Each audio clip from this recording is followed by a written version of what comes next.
Jadi terima kasih rekan-rekan media. Sampai hari ini kan kita masih menunggu nih laporan dari Farhad. Sebagaimana dengan video kami yang terakhir itu, bahkan justru kami menantang Farhad Abbas untuk melaporkan kami seperti itu. Nah, tapi kan sampai dengan saat ini, sampai dengan malam ini, kita belum menerima nih, baik itu bukti laporan atau berita tentang pelaporan dari Farhad Abbas.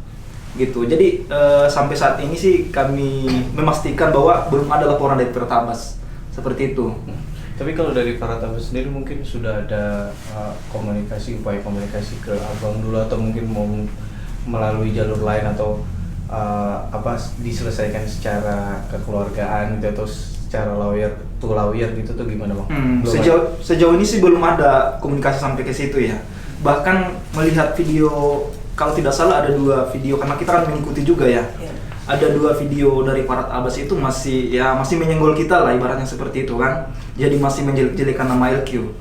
Nah, seperti yang kami sampaikan di video kami bahwa sebenarnya sih apa yang diinginkan Farhad Abbas dalam hal ini.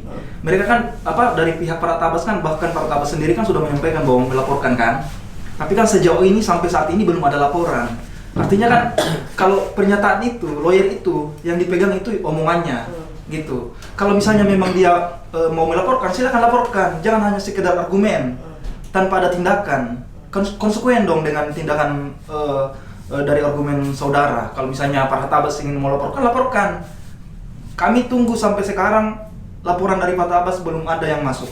Baik dari laporan kode etik maupun laporan yang lain-lain. Kan Farhad Abbas ini kan sedikit-sedikit kan mau laporin inilah, laporin itulah, laporin warga NTT lah, laporin Densu lah, mana? Tidak ada. LQ menunggu, kami menunggu laporan saudara seperti itu. Jadi nothing, belum ada, tidak ada itu laporan itu. Bang, tapi kalau bicara soal warga NTT kemarin kan sebenarnya dari timnya Farhad Abbas, yaitu siapa namanya? Rizaldi itu kan sudah menemui si Sunan Kalijaga dan meminta maaf bahwasannya dia tidak ingin melaporkan warga NTT itu. Mungkin responnya gimana Bang? Kalau respon saya sih seperti ini ya. Itulah seorang lawyer itu, saya seperti yang saya sampaikan tadi, bahwa omongan itu yang harus dipegang. Bagaimana klien mau mempercayai kita sementara setiap apa yang kita omongkan itu tidak konsekuen atau tidak kita tindak lanjuti. Iya kan? Farhad Abbas sudah beberapa kali mau melaporkan, pertama Densu, kemudian warga NTT, kemudian LQ. Itu kan tidak ada sampai sekarang laporan itu. Jadi kami menanggapi bahwa ini hanya gimmick, ini hanya ingin mencari popularitas di sini. Jadi cuma mencari panggung dengan menyenggol LQ, menyenggol warga NTT, mau dilaporin lah. Artinya kan masyarakat Indonesia sekarang kan sudah pandai lah, sudah pintar dengan adanya media sosial itu. Tidak bisa kita lagi mau ancam-ancam orang, nggak boleh itu. Jadi saya peringatkan juga kepada Farhad, jangan sedikit-sedikit ngancam warga Indonesia lah. Apalagi spesifik warga NTT itu, jangan. Apalagi kita lawyer di sini, kita ngerti lah yang gitu-gitu.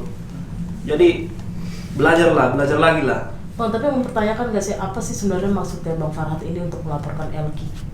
Jadi maksud dari Farhad mau melaporkan LQ itu terkait dengan pencabutan berakhirnya surat kuasa dari saudara Agus. Kita kan pernah menandatangani 6 surat kuasa dari Agus ini. Tapi karena ada seperti yang kami telah bahas di video sebelumnya bahwa kami keberatan karena ada lawyer yang tiba-tiba masuk menjadi kuasa hukum dari Agus tanpa konfirmasi, tanpa pemberitahuan, ya kami tersinggung dong. Iya kan? Kita kan menjalankan semua ini kan dengan etika, kita punya etika. Jadi dia harus mengerti juga bahwa kami tidak dihargai. Makanya kami justru kami menghargai keputusan Agus memilih lawyer lainnya. Kami mundur sebagai kuasa dari LQ, kami mundur seperti itu. Berarti bisa dibilang juga, berarti kasarannya bilangnya ada rasa tidak terima juga gitu Bang. Iya, mungkin karena justru dia yang tidak pede mau menangani Agus sendiri. Kemudian di sisi lain LQ mundur dari kuasa sebagai kuasa Agus, ya mungkin dia tidak pede mau mendampingi Agus dengan lawannya kan nih, lawan Farhad sekarang ini kan justru netizen, justru warga Indonesia gitu. Jadi dia tidak pede seperti itu. Jadi kan Sorry, lanjut. Iya, jadi para tabas mungkin tidak pede dalam kasus Agus sehingga dia mati-matian menyalahkan LQ karena mundur jadi kuasanya Agus. Padahal dia harus pahami itu bahwa menjadi kuasa atau mundur sebagai kuasa itu ya hak kami. Hak kami sudah diatur undang-undang itu, pelajari lagi itulah Farhat. Bang, tapi kalau bicara soal yang itu, Farhat Abbas juga mengkonfirmasi bahwasannya itu sebenarnya dari timnya dia juga, Bang. Yang soal lawyer yang... Nah, kalau justru itu timnya, apalagi timnya Farhat itu, dia yang harus komunikasi dengan kami, bukan kami yang harus komunikasi dengan dia. Kami kan tidak tahu menahu siapa, padahal kami sudah konfirmasi kepada istrinya Agus. Ada tidak kuasa lain selain LQ di dalam kasus perdata ini? Tidak ada, jawabannya tidak ada. Nah, justru itu yang membingungkan kita. Jadi para tabas jangan membolak-balikan ini fakta lah. Seperti itu, justru kami yang tidak tahu menahu.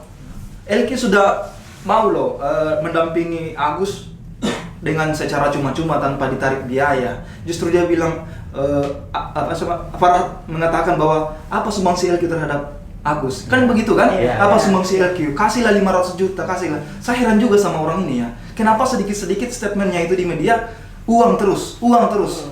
Coba teman-teman media perhatikan itu. Pasti sedikit-sedikit dia mempersoalkan masalah uang. Ada tidak sumbangsi uang dari LQK ini? Padahal secara moral ya, dibantu secara cuma-cuma, diantar berobat aja itu sudah harus disyukuri kan. Tapi kan Farhat kan motivasinya nggak tahu kita motivasinya apa. Karena dia menuntut lebih loh. Apa sumbangsinya? Ada duit nggak keluar dari LQ untuk Agus? Itu kan kita mau pertanyakan juga itu. Kenapa sedikit-sedikit mengeluarkan statement duit. Kita bingung juga ini ke Farhat. Kenapa seperti itu? Tolong dijelaskan itu, Farhat. Jadi saya menambahkan ini ya. Jadi begini Bang. Terkait masalah pencabutan surat berakhirnya kuasa itu sudah berulang kali dijelaskan oleh rekan-rekan saya.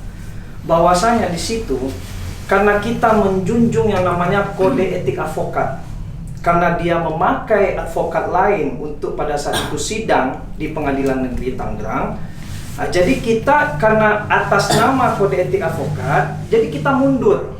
Kalau memang dia mengatakan itu bagian dari rekannya Farhat Abbas, tapi itu tidak tercantum faktanya di dalam surat kuasa kami. Kalau memang dia bagian dari kuasa kita, ya cantumkan di dalam surat kuasa. Dan itu pun tidak pernah ada di dalam surat kuasa kami. Agus sendiri yang memberikan kuasa penuh kepada LQ Indonesia Law Firm. Jelas di sana di dalam surat kuasa itu. Jadi jangan hanya omong-omong. Maksudnya kalau memang dari pihak Farhat Abbas rekannya yang datang ke sana, buktikan. Kita ada buktinya di dalam surat kuasa itu. Agus sendiri yang memberikan kuasa penuh kepada rekan-rekan LQ Indonesia Law Firm, tertuang jelas, kita bisa buktikan ada surat kuasanya. Jadi jangan begitulah, jangan pengaruhi masyarakat di Indonesia ini. Kita ada buktinya kok, kita bisa buktikan itu. Karena LQ Indonesia Law Firm, mohon maaf, LQ Indonesia Law Firm itu kita menjunjung yang namanya kode etik. Jadi tidak sembarangan. Jadi kita harus bersikap profesional. Itu yang kita pegang teguh oleh almarhum Pak Alvin Lim. Camkan itu Farhat Abbas.